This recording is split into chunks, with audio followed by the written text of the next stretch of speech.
Welcome to the I Can't Sleep podcast, where I help you drift off one fact at a time. I'm your host, Benjamin Boster, and today's episode is about dreams.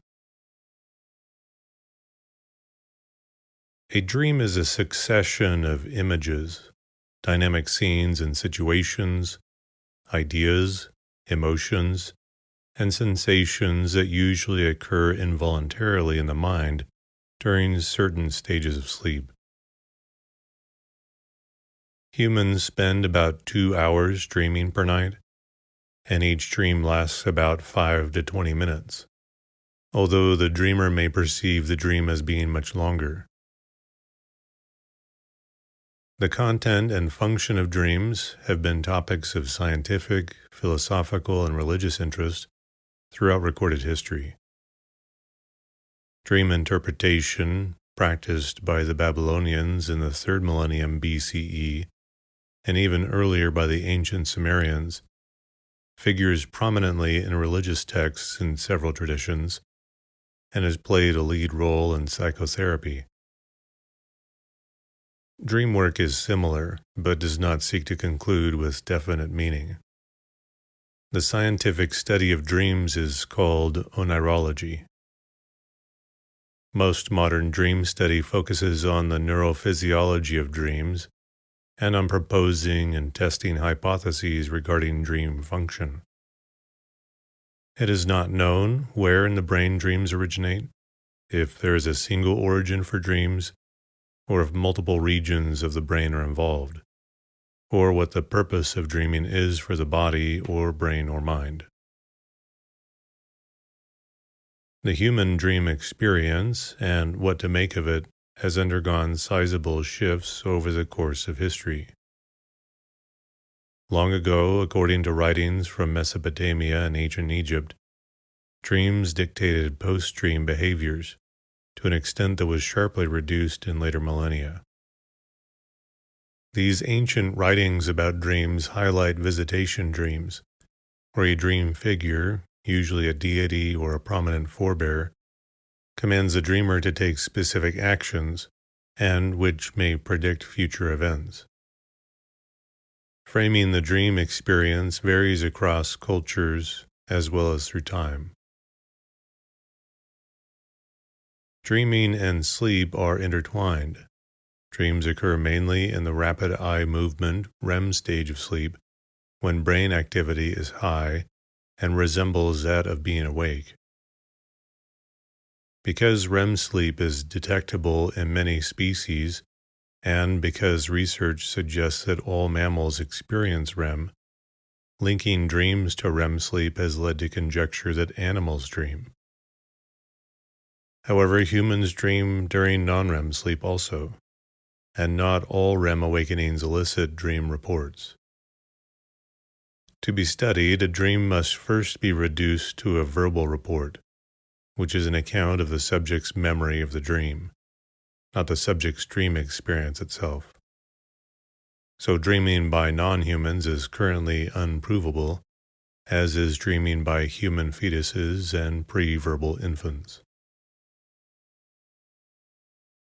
In Old English, the word dream was used to describe noise, joy, or music, but not related to the sleep-induced brain activity.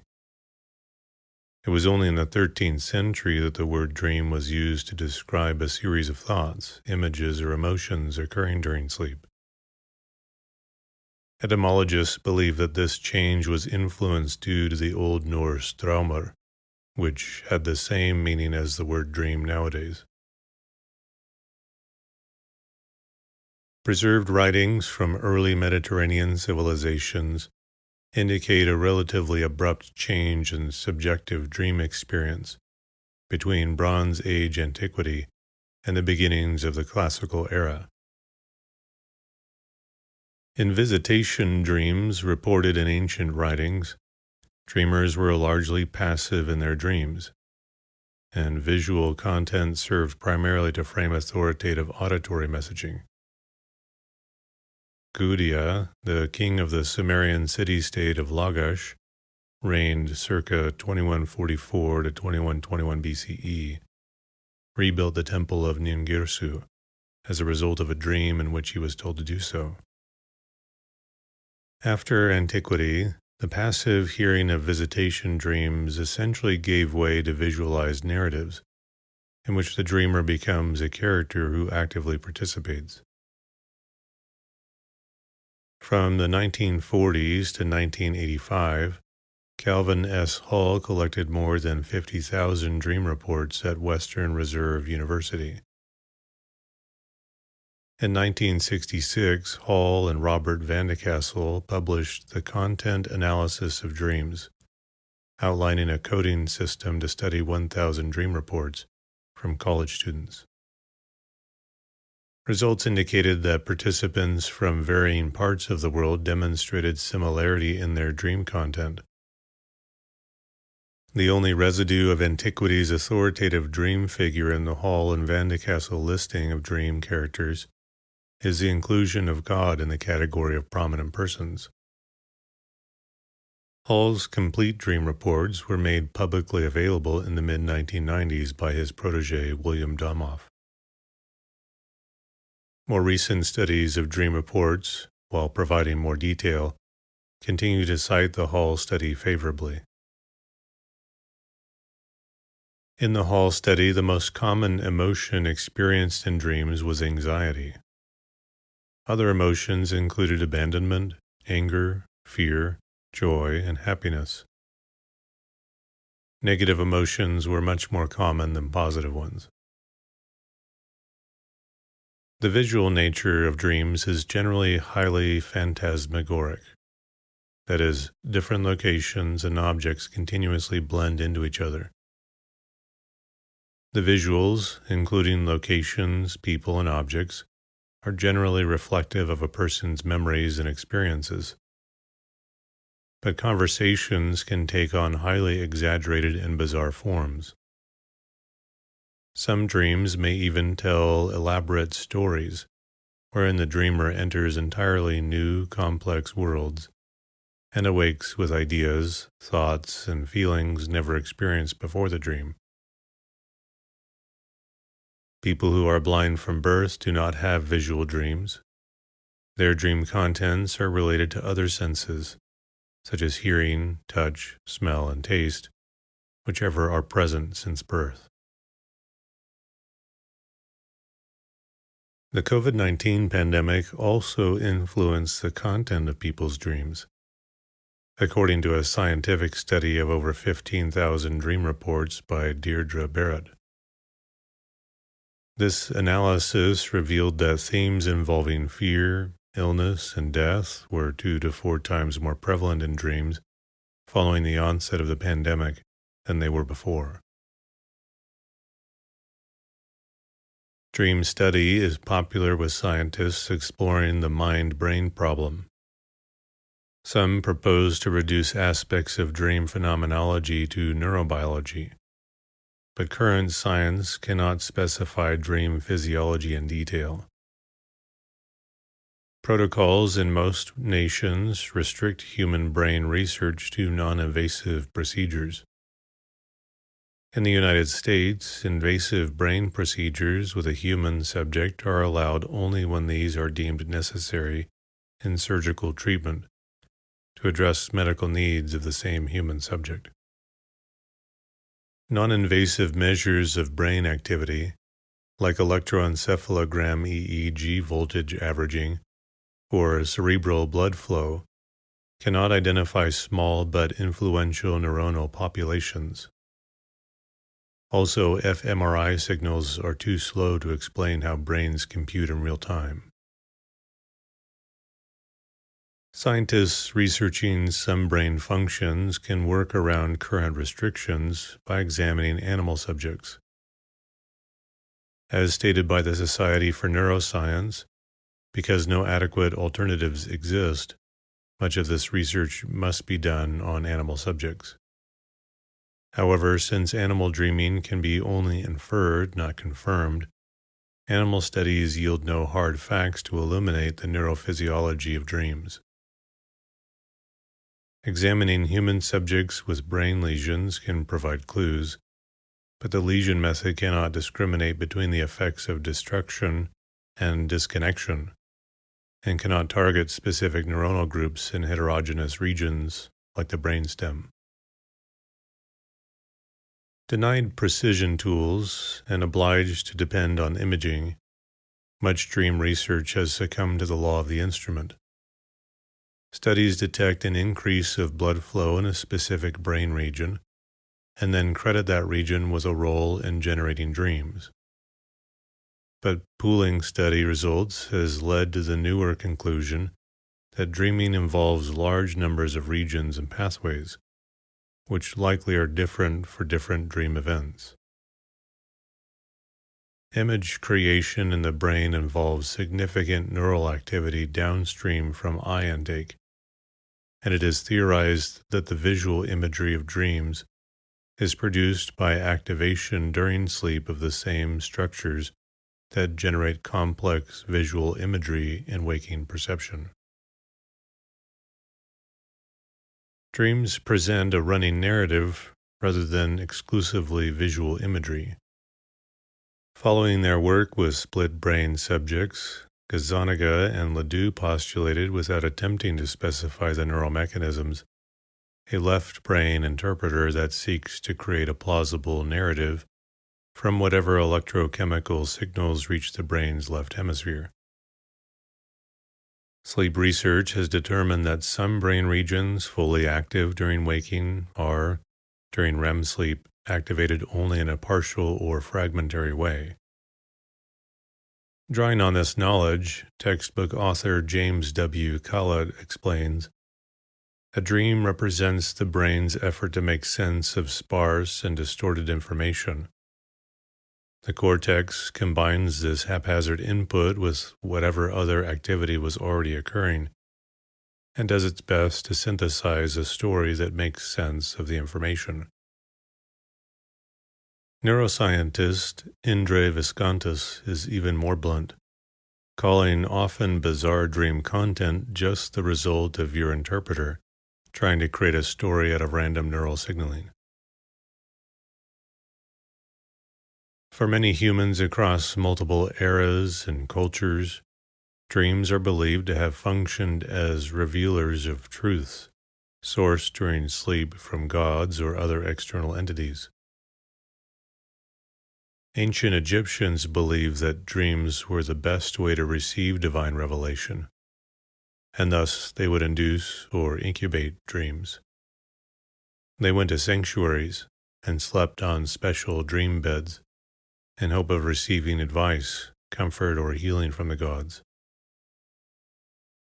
From a Darwinian perspective, dreams would have to fulfill some kind of biological requirement, provide some benefit for natural selection to take place, or at least have no negative impact on fitness.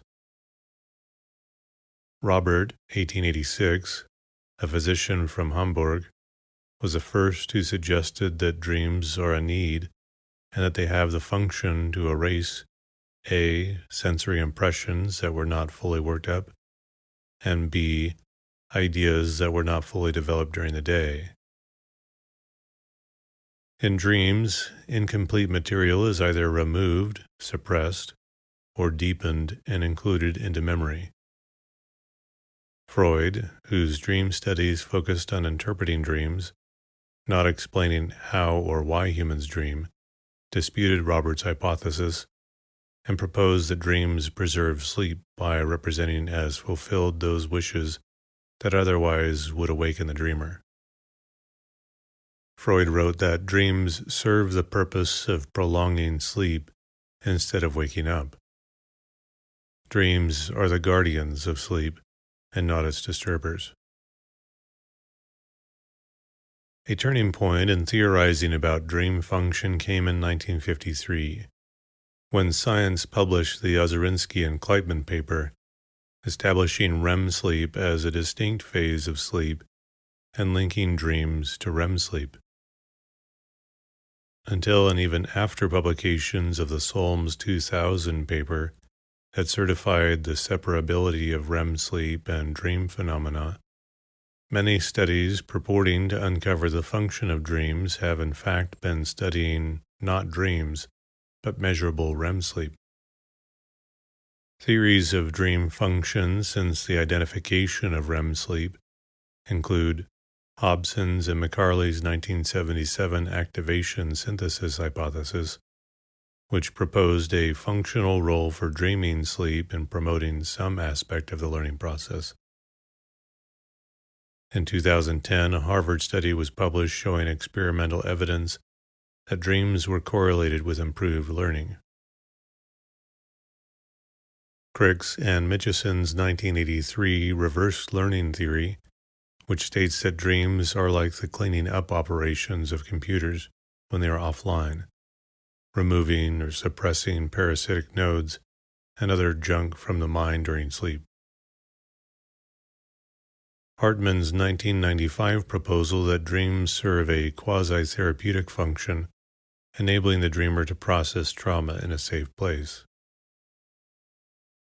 Revensaw's 2000 threat simulation hypothesis, whose premise is that during much of human evolution, physical and interpersonal threats were serious, giving reproductive advantage to those who survived them. Dreaming aided survival by replicating these threats and providing the dreamer with practice in dealing with them. In 2015, Revensaw proposed social simulation theory, which describes dreams as a simulation for training social skills and bonds. Eagleman's and Vaughn's 2021 defensive activation theory, which says that, given the brain's neuroplasticity, dreams evolved as a visual hallucinatory activity during sleep's extended periods of darkness, busying the occipital lobe and thereby protecting it from possible appropriation by other non-vision sense operations. Eric Hole proposes, based on artificial neural networks, that dreams prevent overfitting to past experiences. That is, they enable the dreamer to learn from novel situations. Dreams figure prominently in major world religions. The dream experience for early humans, according to one interpretation, gave rise to the notion of a human soul, a central element in much religious thought. J. W. Dunn wrote, "But there can be no reasonable doubt that the idea of a soul must have first arisen in the mind of primitive man as a result of observations of his dreams. Ignorant as he was, he could have come to no other conclusion but that in dreams he left his sleeping body in one universe and went wandering off into another. It is considered that, but for that savage, the idea of such a thing as a soul would never have even occurred to mankind." In the Mandukya Upanishad, part of the Veda scriptures of Indian Hinduism, a dream is one of the three states that the soul experiences during its lifetime, the other two states being the waking state and the sleep state. The earliest Upanishads, written before 300 BCE, emphasize two meanings of dreams. The first says that dreams are merely expressions of inner desires. The second is the belief of the soul leaving the body and being guided until awakened. In Judaism, dreams are considered part of the experience of the world that can be interpreted and from which lessons can be garnered. It is discussed in the Talmud, Tractate Berachot 55-60. The ancient Hebrews connected their dreams heavily with their religion, though the Hebrews were monotheistic and believed that dreams were the voice of one God alone.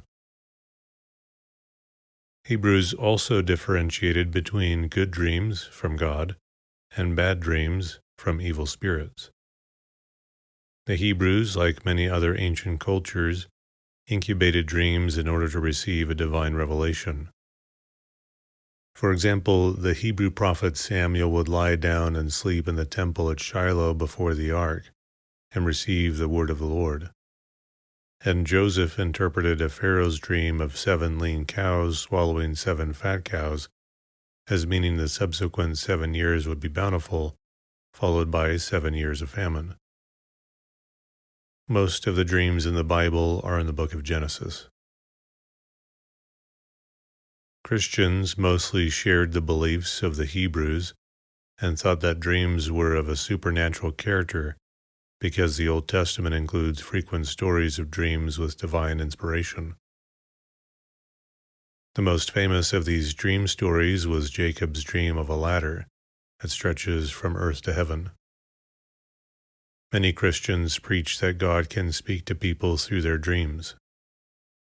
The famous glossary, the Somniale Danielis, written in the name of Daniel, attempted to teach Christian populations to interpret their dreams. Ian R. Edgar has researched the role of dreams in Islam. He has argued that dreams play an important role in the history of Islam and the lives of Muslims, since dream interpretation is the only way that Muslims can receive revelations from God since the death of the last prophet Muhammad. According to Edgar, Islam classifies 3 types of dreams. Firstly, there is the true dream, al-ru'ya, then the false dream, which may come from the devil, shaitan, and finally the meaningless everyday dream, kholm. The last dream could be brought forth by the dreamer's ego or base appetite, based on what they experienced in the real world. The true dream is often indicated by Islam's hadith tradition. In one narration by Aisha, the wife of the Prophet, it is said that the Prophet's dreams would come true like the ocean's waves. Just as in its predecessors, the Quran also recounts the story of Joseph and his unique ability to interpret dreams. In both Christianity and Islam, dreams feature in conversion stories. According to ancient authors, Constantine the Great started his conversion to Christianity because he had a dream which prophesied that he would win the battle of the Milvian Bridge if he adopted the Cairo as his battle standard. In Buddhism, ideas about dreams are similar to the classical and folk traditions in South Asia.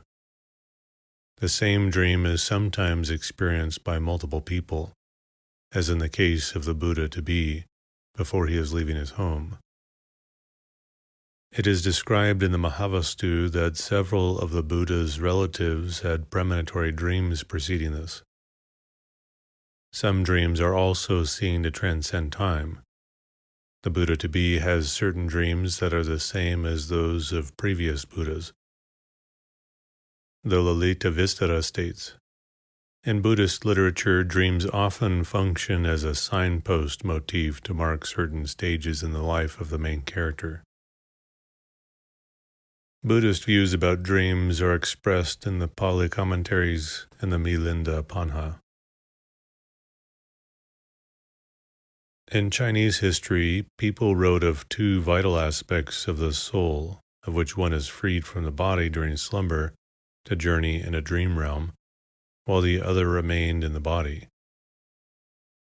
This belief and dream interpretation had been questioned since early times, such as by the philosopher Wang Chong, 27 to 97 CE.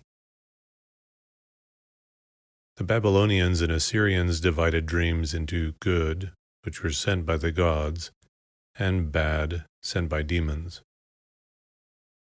A surviving collection of dream omens entitled Ishkar Zakiku records various dream scenarios, as well as prognostications of what will happen to the person who experiences each dream, apparently based on previous cases.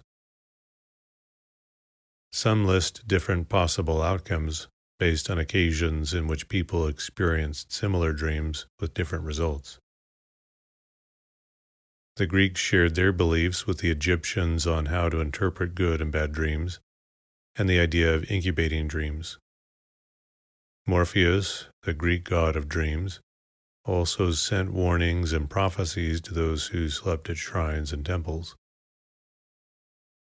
The earliest Greek beliefs about dreams were that their gods physically visited the dreamers, or they entered through a keyhole, exiting the same way after the divine message was given.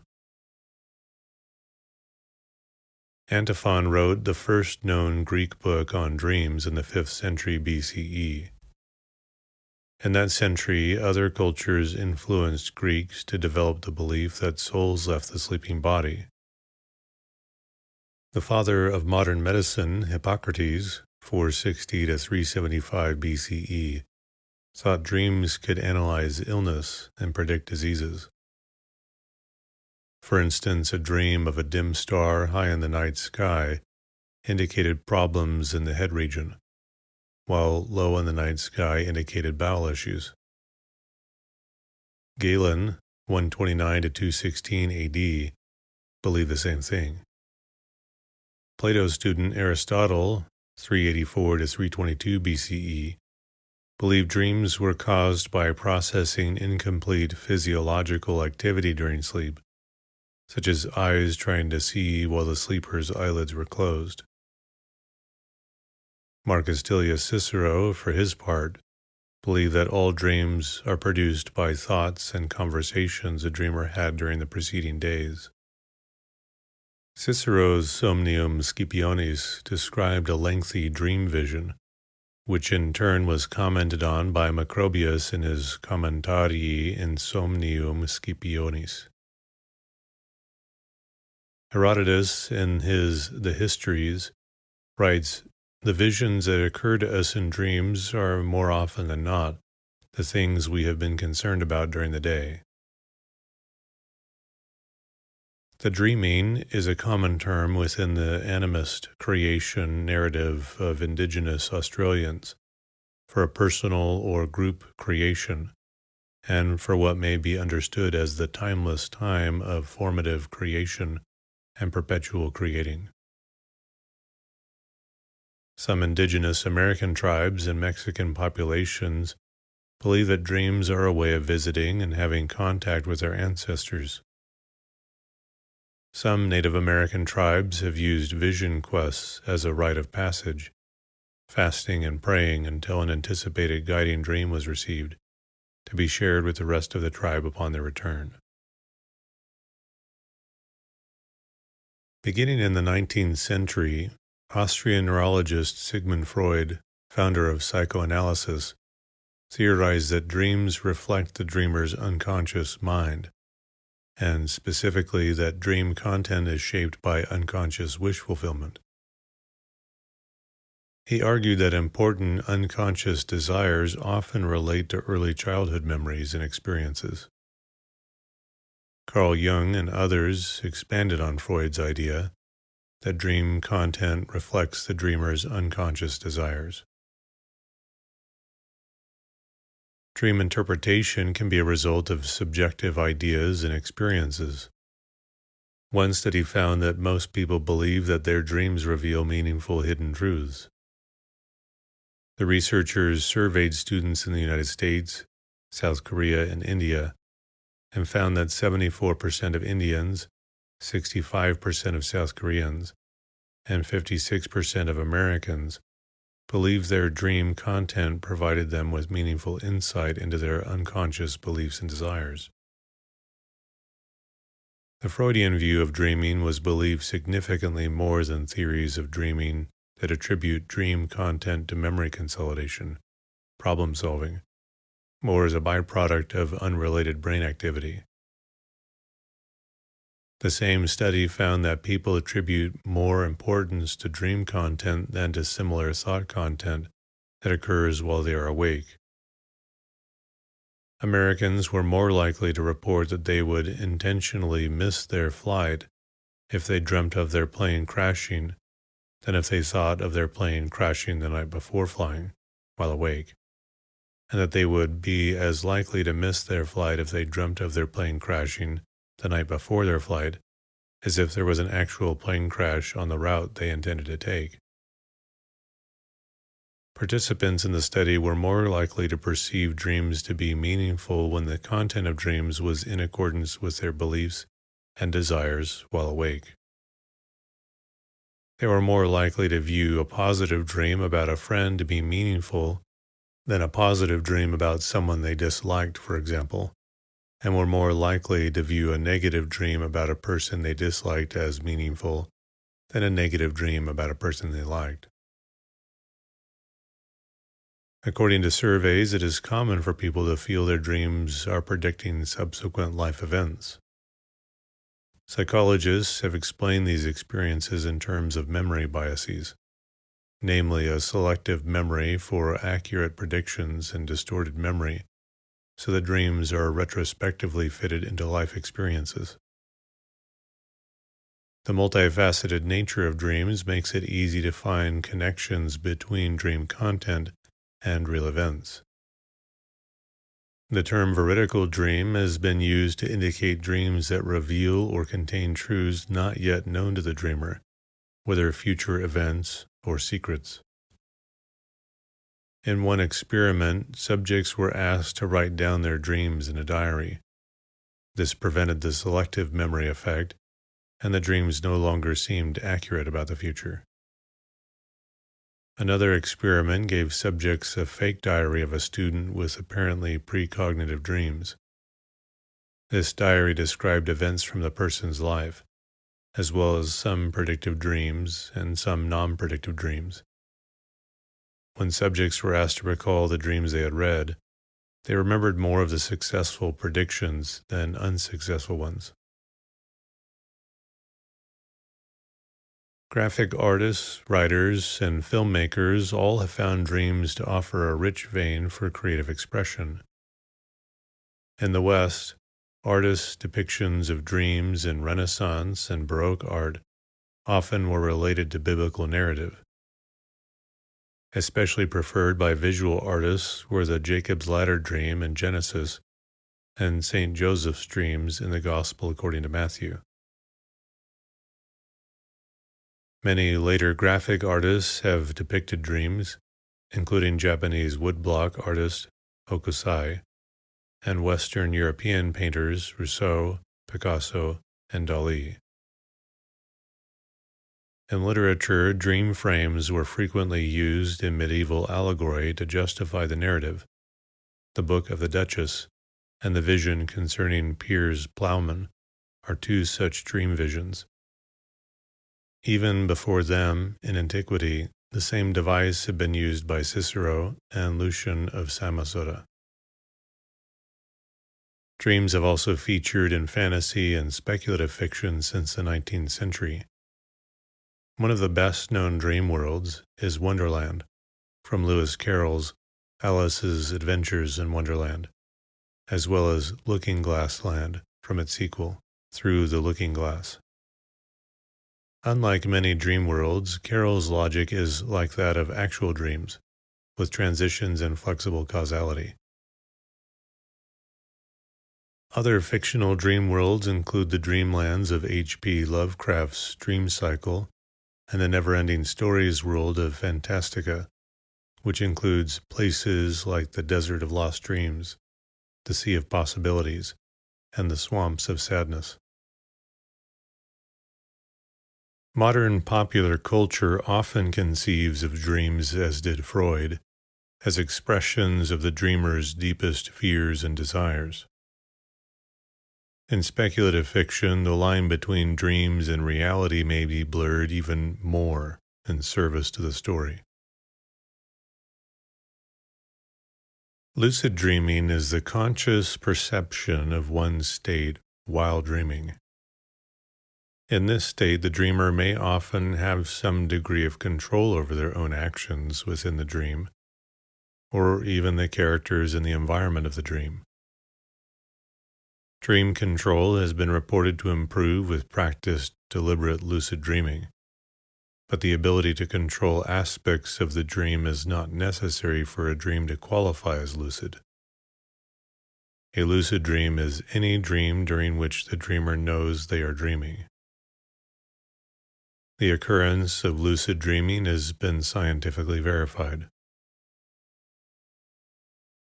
Onironod is a term sometimes used for those who lucidly dream. In 1975, psychologist Keith Hearn successfully recorded a communication from a dreamer experiencing a lucid dream. On April 12, 1975, after agreeing to move his eyes left and right upon becoming lucid, the subject and Hearn's co-author on the resulting article, Alan Worsley, successfully carried out this task. Years later, psychophysiologist Stephen LaBerge conducted similar work, including using eye signals to map the subjective sense of time in dreams, comparing the electrical activity of the brain while singing awake and while dreaming. Communication between two dreamers has also been documented. The processes involved included EEG monitoring, ocular signaling, incorporation of reality in the form of red light stimuli, and a coordinating website. The website tracked when both dreamers were dreaming and sent the stimulus to one of the dreamers where it was incorporated into the dream. This dreamer, upon becoming lucid, signaled with eye movements. This was detected by the website whereupon the stimulus was sent to the second dreamer, invoking incorporation into the dreamer's dream. The recollection of dreams is extremely unreliable, though it is a skill that can be trained. Dreams can usually be recalled if a person is awakened while dreaming. Women tend to have more frequent dream recall than men. Dreams that are difficult to recall may be characterized by relatively little effect, and factors such as salience and interference play a role in dream recall. Often, a dream may be recalled upon viewing or hearing a random trigger or stimulus. The salience hypothesis proposes that dream content that is salient, that is, novel, intense, or unusual, is more easily remembered. There is a considerable evidence that vivid, intense, or unusual dream content is more frequently recalled. A dream journal can be used to assist dream recall for personal interest or psychotherapy purposes. Adults report remembering around 2 dreams per week on average. Unless a dream is particularly vivid, and if one wakes during or immediately after it, the content of the dream is typically not remembered. In line with the salience hypothesis, there is considerable evidence that people who have more vivid, intense, or unusual dreams show better recall. There is evidence that continuity of consciousness is related to recall. Specifically, people who have vivid and unusual experiences during the day tend to have more memorable dream content and hence better dream recall.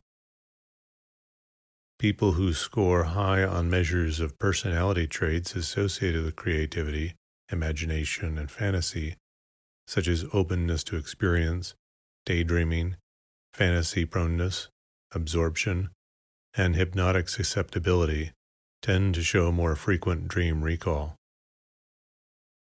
There is also evidence for continuity between the bizarre aspects of dreaming and waking experience.